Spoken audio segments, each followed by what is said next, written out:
Meus amigos, eu não sei vocês, mas eu cortei meu cabelo em fevereiro. Bom, vamos lá. Hoje vamos falar sobre memórias. Já falamos sobre placa-mãe, já falamos sobre fonte, já falamos de gabinetes, falamos de processadores, agora vamos falar sobre memórias. É um tema bem interessante aí, tem muita coisa para estudar. Claro que eu vou dar aquela resumida geral. Na aula anterior vocês já viram aí o vídeo do Fábio Jordan. Aliás, eu recomendo acompanhar o canal The Hardware Show, é muito bom. É palhaçada, porque ele é um palhaço, mas tem muita coisa interessante e muita coisa atual, né? Vale a pena vocês darem uma conferidinha lá. Muito bem, vamos lá para a aula de hoje. O que são memórias? Quando a gente fala memória, a gente não está falando só da memória RAM, memória de uma maneira geral.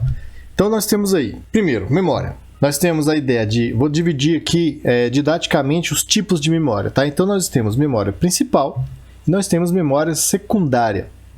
Como memória principal, nós podemos chamar a RAM, BIOS, cache. Exemplos de memória secundária: HD, memória flash, SSD, CD, DVD, Blu-ray, disquetes, por aí vai. O que diferencia memória principal de memória secundária? A gente chama de memória principal aquela memória em que o computador não funciona se não tiver. Então, o computador não funciona se não tiver a memória RAM, beleza? O computador funciona se não tiver HD? Funciona, você não vai ter seus arquivos lá, mas ele funciona. Sem a memória RAM, o computador nem liga. Então, a memória RAM ela é considerada memória principal. BIOS e cache também. Dessas aí, ó, você pode notar que a RAM e a cache ela só funcionam quando o computador está ligado. Enquanto a memória secundária, elas funcionam independente do computador estar ligado ou não, ela vai manter armazenado as coisas lá dentro. Então, se eu armazenei algo no HD, vai ficar lá até o fim da vida útil do HD, e assim serve para os outros dispositivos de memória também. Na principal nós temos essas diferencinhas. Então, a gente pode separar a memória principal em volátil e não volátil. As voláteis, separar entre dinâmicas e estáticas. Vamos ver aí um pouco cada uma. As memórias voláteis, então, são aquelas que, se eu desligar o computador, o que tem armazenado lá dentro desaparece. A RAM e a cache são do tipo voláteis. Aliás, a cache é um tipo de memória RAM. E a BIOS é uma memória que a gente chama de memória EEPROM. Na verdade, as BIOS de hoje são memórias flash. O que é memória flash? Sabe o pendrive? Pois é, lá fora, nos States, por exemplo, ninguém chama de pendrive, chama de flash drive. Flash é o tipo de memória. O SSD vem substituindo o HD, mas ele é como se tivessem vários pendrives lá dentro. São vários módulos de memória flash. Nas placas-mães atuais, a BIOS também é armazenada num tipo de memória flash. A BIOS nunca foi uma memória volátil, sempre foi uma memória não volátil, que passou aí, depois a gente vai ter aula sobre BIOS, nós vamos mostrar esse histórico, mas o tipo de memória BIOS atual é um tipo de memória flash, tá bom? Então aqui, a memória principal nós vamos separar entre voláteis e não voláteis. As voláteis eu separo em dois grupos, as dinâmicas e as estáticas. A RAM é do tipo dinâmica, a cache é do tipo estática. E aqui, nas não voláteis, a gente vai ter o BIOS. As secundárias, todas elas são não voláteis. O que é uma memória dinâmica e o que é uma memória estática? A memória dinâmica, ela é uma memória em que, de tempos em tempos, ela precisa ser lida e regravada. A memória RAM funciona assim. A cada alguns nanosegundos, ela é lida e regravada. Isso porque cada célulazinha de memória, cada bitzinho é armazenado em um transistor junto com um capacitor. Um capacitor é um dispositivo eletrônico. Se vocês tiverem dúvida, voltem nas aulas aí anteriores, tem um vídeo só mostrando os tipos de dispositivos eletrônicos, tem lá falando do capacitor. O capacitor armazena energia elétrica. No capacitor, então, vai ficar armazenado aquela energiazinha que vai significar, por exemplo, um bit 1, um bit alto. Quando não tem nada armazenado no capacitor, vai significar um bit 0, por exemplo, tá? E aí tem um transistor associado. Esse capacitor, com o passar do tempo, ele vai decaindo a energia que está armazenada. Ele armazena, mas ele vai perdendo aquela energia por corrente de fuga. E aí, aquele bit alto, que era um bit 1, por exemplo, ele pode depois de um tempo virar 0. Isso não é interessante. Significa que a memória não está funcionando. Então, o que a memória faz? Ela vai ler todas as célulazinhas de memória e vai ver, por exemplo, nesse capacitorzinho aqui tem um pouco de energia, ela é um bit 1. Aí eu vou lá e recarrego o capacitor para manter o 1. Se é um bit 0, aí eu não faço nada. Ou se tiver um pouquinho de energia lá, eu acabo de descarregar ele.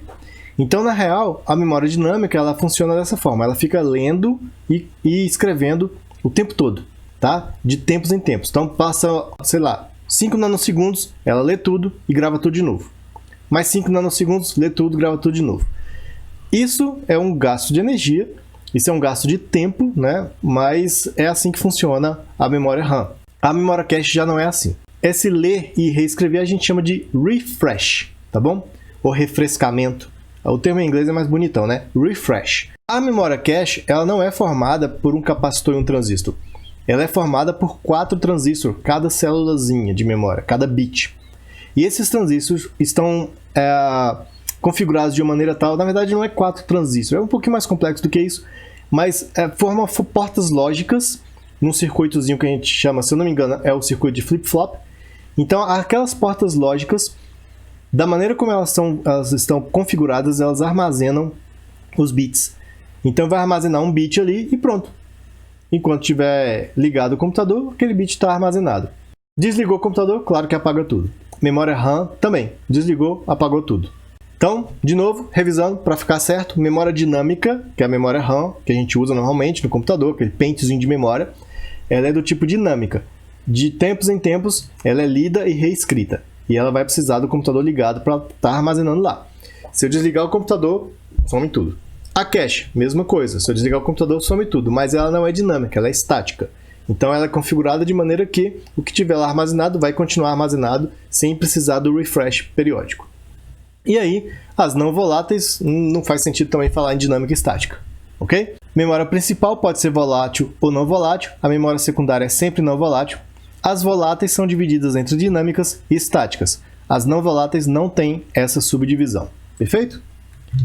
Onde é que se encaixa aí a memória para a gente entender? A memória RAM está nesse nível aqui, ó. Então, ó, nós temos as fontes de entrada de dados do computador, teclado, mouse, por aí vai. Nós temos os dispositivos de armazenamento, que são aí outros tipos de memória, né? Disco rígido, os discos removíveis, por exemplo, pendrive, a memória ROM ou flash ROM. Nós temos, no outro nível aí, a memória RAM. Então, conforme vai subindo a pirâmide aqui, vai ficando mais próxima do processador, da CPU.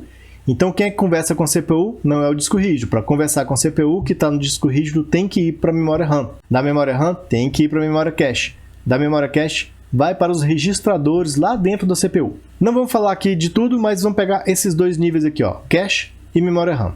A cache nós temos os níveis L1, L2, L3. L significa level ou nível e ele fica no mesmo encapsulamento do processador, certo? E a memória RAM, ela está aqui. Nós temos dois tipos, a memória física e a memória virtual. Aquele pente de memória que você espeta na sua placa-mãe, ela é o que a gente chama de memória física.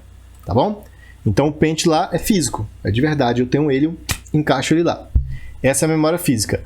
Só que quando ela termina, quando eu não tenho memória física suficiente, a gente utiliza aí, não é bem uma gambiarra, tá? É um recurso, que é utilizar um pedacinho do seu disco rígido, vai ter uma partezinha lá do seu disco rígido, que vai ser utilizada como se fosse a memória RAM. Esse pedacinho do disco rígido é a memória virtual. Então ela não é fisicamente uma RAM, mas ela vai se comportar como uma memória RAM, caso a minha memória RAM tenha estourado. Então eu tenho lá 8 GB de memória, estou jogando lá um joguinho cheio de zumbis na tela, de repente eu preciso de mais memória RAM. Onde é que eu vou buscar isso? Na memória virtual do disco rígido. Claro, é mais lenta, mas é um recurso que o computador tem para não dar tela azul e desligar de vez. Ok, então nós temos aquela hierarquia de memórias. Eu tenho lá minha memória de armazenamento, que vai ficar trocando ali com a memória RAM. O que precisar vai para a cache, da cache vai para a CPU. Nós temos um barramento que liga a memória RAM até a cache barra CPU, tá? É um encapsulamento aqui. Esse barramento já foi de 16 bits no passado, já foi de 32 bits. Atualmente a gente trabalha com 64 bits. E há uma taxa aí de transferência de 2.133 MHz, que é uma taxa mais comum. Nós temos outras taxas, 2.000 MHz, nós temos taxas até 3.200 MHz, as memórias DDR4 mais novinhas aí. Vou explicar depois sobre esses MHz aí, mais pra frente. Onde é que ficam as memórias? Vocês já sabem, próximo ali ao processador, então tá aqui o slot do processador. As memórias estão sempre ali do ladinho. Algumas placas mais novinhas aí, com o design um pouquinho diferente, às vezes vai ter slot de memória de um lado e do outro do processador. Mas o comum é ficar aqui. Se você tiver com a placa deitada assim, ela vai estar abaixo. Se a placa estiver em pé, vai estar à direita do processador, certo? Então, tá aí a localização delas. E aí você pode olhar na serigrafia que vai estar escrito lá as memórias. Quem está mais perto do processador normalmente é o slot 1, depois o 2, depois o 3. Às vezes vai vir 0, 1 e 2. Só que esse escrito aqui DDR2, DDR3, não confunda, não é o tipo de memória DDR3. É o slot de memória DDR número 3. Isso é porque essa placa aqui é da época que não existia nem a DDR2, era só a DDR. Tá? Então essa numeração aqui é dos slots e não do tipo de memória, que a gente vai ver daqui a pouco os tipos de memória, tá? Então, às vezes, ao invés de estar escrito DDR, pode estar escrito assim, ó, DIMM 1, DIMM 2, DIMM 3. O que significa DIMM? Significa Dual Inline Memory Module. O DDR significa Double Data Rate. Vamos entender isso daqui a pouco. Bom, como é que a gente instala a memória? Os módulos de memória é aquilo que a gente chama de pente. Muito antigamente, esses pinos aqui, ó, eram pinos mesmo, como se fosse os dentes de um pente, tá? De pentear cabelo mesmo. E aí, por isso que pegou aqui no Brasil o termo pente. Lá fora você não vai chamar de pente, porque ninguém vai saber do que você está falando, é módulo. E a capacidade desses módulos foi aumentando aí no passar dos anos. Já foi aí de míseros 128 MB até hoje aí tem módulo de até 64 GB. Eu lembro de um computadorzinho que eu tinha que tinha 64 MB de memória RAM e eu achava o máximo. Nem tá aqui, ó. Muito bem. Como é que eu instalo as memórias? Primeiro eu tenho que saber onde é que tá os slots, vocês já sabem. Esse aqui, ó, tem slots de cores diferentes porque trabalho com 2 canais de memória. Aulas futuras a gente vai entender essa ideia dos canais de memória, tá? Bom, eu vou ter placas que tem 2 sockets, 3 sockets ou 4 sockets de memória. O mais comum é 2 ou 4. As placas de 3 sockets já caíram em desuso. O que eu tenho que observar? Eu tenho que observar os chanfros e os entalhes, tá? Então, aqui eu tenho um chanfro no socket e aqui eu tenho um entalhe no módulo. Eles têm que se encaixar perfeitamente. Senão, não é a memória certa. Isso quer dizer que, se eu tenho um socket para DDR2 e quiser colocar a memória DDR3, não vai encaixar, porque a localização do entalhe é diferente da localização do chanfro. Eles têm que coincidir. Vocês já viram isso em aula prática, eu estou só revisando aqui. Então, veja só. O que a gente faz? Observe bem. Abre, encaixa, encaixou ali, muito bem, dá aquela reboladinha, não pode fazer isso, é para um lado e para o outro, não para frente e para trás. Pronto, encaixou ali, verifica se está travadinho, travou, acabou, está encaixada a sua memória. Para tirar, é só destravar, ela já vai dar uma levantadinha na memória ali, é só você pegar ela pelas laterais, perfeito? Olha lá, com 4 módulos de memória. Mesma coisinha, vou verificar ali ó, a localização do chanfro do entalhe, encaixou ali, faz aquele rebolation, aperta com o dedão, depois com o outro. No caso aí o camarada está apertando os dois ao mesmo tempo, mas o ideal é você apertar um depois o outro, beleza? Ela já trava automaticamente, mas é bom dar aquela conferida. Nesse caso ele está instalando 2 módulos de memória nos slots azuis. Isso quer dizer que provavelmente é uma placa de dual channel, né, de 2 canais de memória, em que cada canal é representado pelo parzinho azul-preto. Então eu vou instalar no primeiro azul, eu estou instalando no primeiro canal, o segundo azul é do segundo canal. Pega sempre pelas laterais, dá aquela apertadinha, verifica se as travas estão bem travadinhas, e é isso. Bom, nós temos memórias que são de face simples, e nós temos memórias que são de face dupla. A face simples é chamada de single rank, ou single side, e a face dupla é chamada de double rank, ou double side. Tá vendo aqui, ó, essa memória não tem nada desse lado. Do outro lado estão os módulos, a gente não chama de módulo, né? Módulo é tudo. Então os chips de memória, tá bom? Como esses aqui. Então a single rank, ou single side, ela tem esses chips de memória aqui só de um lado. A double side, ou double rank, tem esses chips dos dois lados. Isso nas placas atuais não faz muita diferença, tanto faz o tipo de módulo de memória, mas em placas mais antigas existem restrições para a instalação das memórias, dependendo se ela tem chips de um lado só ou dos dois lados. Esses chips aqui têm as células de memória, cada célula armazena 1 bit. Então se eu tenho uma memória, por exemplo, single side, então suponha que essa aqui seja single side e tem esses chips só de um lado. Eu tenho aqui 8 chips, correto? Se é uma memória, por exemplo, de 4 GB, eu vou ter 4 GB distribuídos em 8 chips, ou seja, eu tenho 512 MB de memória em cada chip desse aqui, ó. Perfeito? Se ela for double rank, ou seja, eu tenho 8 chips aqui na frente, mas eu tenho 8 chips lá atrás também, do outro lado. Então, cada chip desse tem 256 megabytes de memória, se eu estiver falando de um módulo de 4 GB, tá bom? Muito bem. Esse slide aqui está mostrando os tipos de memória. Então, até um tempo atrás, até 20 anos atrás, a gente trabalhava com memórias SDRAM. Esse S significa synchronous, ou seja, síncrona. A RAM, vocês sabem o que significa, né? Random Access Memory, ou seja, memória de acesso aleatório. Significa que para acessar a 10ª célula de memória, eu não preciso acessar a 9ª primeiro. Eu posso ir direto na 10ª, eu posso ir direto na 32ª. Eu não preciso passar por todas as células de memória para chegar onde eu quero, como é, por exemplo, num disco de vinil, mais ou menos, ou numa fita cassete, que você tem que rolar a fita inteira até chegar no ponto que você quer. Vocês são muito novinhos, talvez nunca experimentaram achar uma música numa fita cassete, ou o ponto de um filme numa fita cassete de vídeo VHS, por exemplo. Enfim, RAM está aqui. Esse D quer dizer Dynamic, então é dinâmica, então RAM dinâmica. Esse S quer dizer Synchronous, síncrona. Quer dizer que a memória tem um clock próprio, que entra em sincronia com o clock do processador para ver aí a troca de dados, para a RAM poder enviar dados para o processador e buscar dados no processador também, ou receber, na verdade, os dados do processador.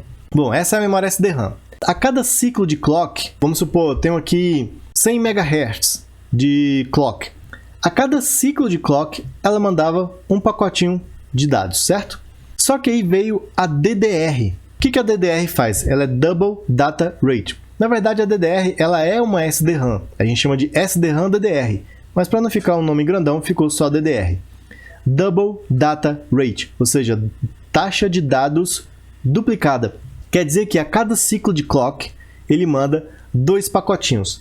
Isso faz com que, mesmo mantendo a mesma frequência de 100 MHz, o computador vai enxergar como se ele estivesse trabalhando a 200 MHz. Isso é muito importante quando a gente trabalha com DDR, saber que a taxa real de transferência de dados é o dobro do clock interno da memória. O que significa esse DIMM aqui? DIMM significa Dual Inline Memory Module. Já tínhamos falado isso para vocês. E isso significa que essas linhas aqui, tá vendo?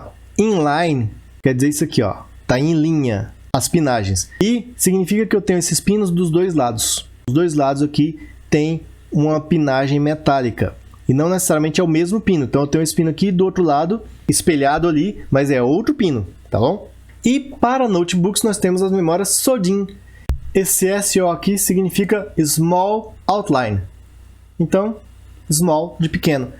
O módulo de memória para o notebook ele é menorzinho do que o módulo de memória de um PC. Nós vamos falar aqui mais baseado nos módulos de PC, nos módulos do tipo DIMM. A gente não vai falar tanto do SODIMM. Mas o que a gente falar aqui de arquitetura do DIMM serve para o SODIMM. Só que o SODIMM ele é menorzinho. Essa aqui é a diferença, tá bom? Em notebooks a gente usa dele.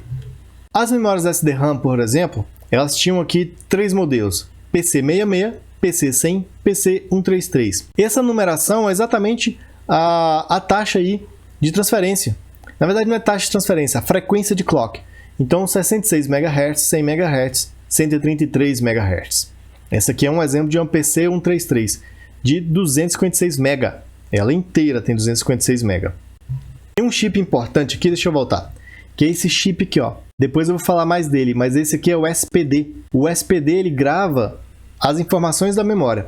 Tudo que eu tenho de informação de memória está aqui e é nesse chip que eu mexo quando eu vou lá na BIOS e dou um overclock de memória, por exemplo. Mas esse é assunto para outras aulas. O importante é isso aqui, Esse aqui é uma PC133, é uma SDRAM. Repare que ela tem 2 entalhes, tá vendo?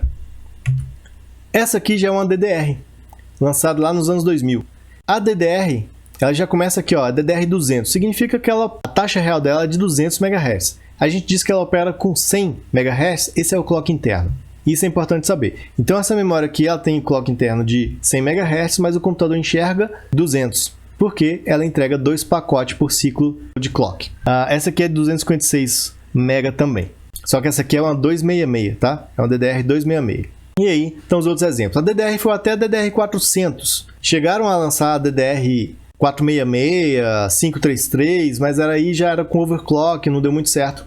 Eles pararam aí. Em 2003, 3 anos depois, eles lançaram a DDR2. Então veja que o modelo de entrada aqui da DDR2 é exatamente o último da DDR.